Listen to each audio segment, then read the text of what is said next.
Բլից վիրտուալ Նիկոլ Փաշինյանի հետ։ Պարոն Փաշինյան, ինչ կկատարվի Հայաստանի տնտեսության հետ, եթե Ռուսաստանը որոշի գազը վաճառել միջազգային գներով։ Շվեյկի մասին լսել եք, լավ տղա է, մեր ժամանակներում ապրեր պաշտպանության նախարար կնշանակեի։ Պարոն Պապիկյան, կատակ եմ անում։ Հա, ուրեմն Շվեյկը ասում էր, եթե մոր կուրս այն բանից ունենալ բանը,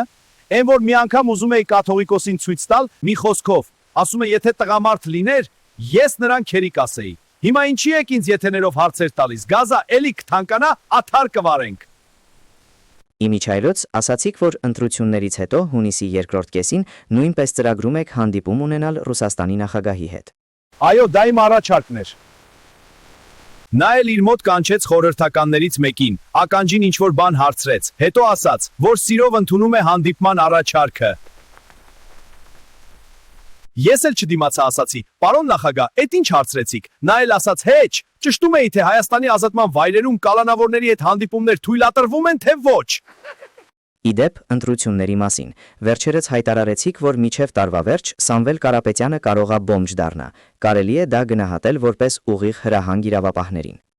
Չէ, դա պարզապես ուղերձ էր։ Պարոն Կարապետյանն էլ ճիշտ գնահատեց ուղերձը եւ որոշեց, որ իր ղեկավարած ուժն ընդդիմությանը չի համախմբելու, այնպես որ նրան բոմժ դարձնելու հրահանգը հենց հիմա չեղարկում եմ։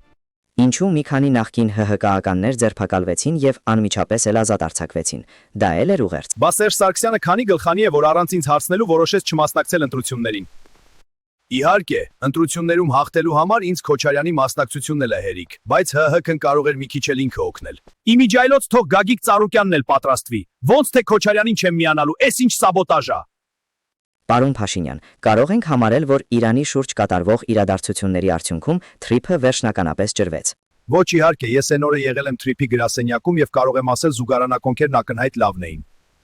Պարոն Փաշինյան, եկեղեցու դեմ ձեր պայքարը նույնպես ջրվեց։ Ես երբեք չեմ պայքարել եկեղեցու դեմ, պարզապես գործարք եմ առաջարկել, որ կառավարությունը 20% մասնաբաժին ունենա մատաղի խաշլամայի մեջ։ Ու հիմա ինտենսիվ բանակցությունների փուլում ենք։ Խաշլամա ասացի հիշեցի, եկեք այսքանով սահմանափակվենք, բոլոր լրագրողներին հրավիրում եմ պերաշկի ուտելու։ Կամաց-կամաց սովորեք, որովհետև եթե ես չընտրվեմ, բոլորդ բոմժ եք դառնալու։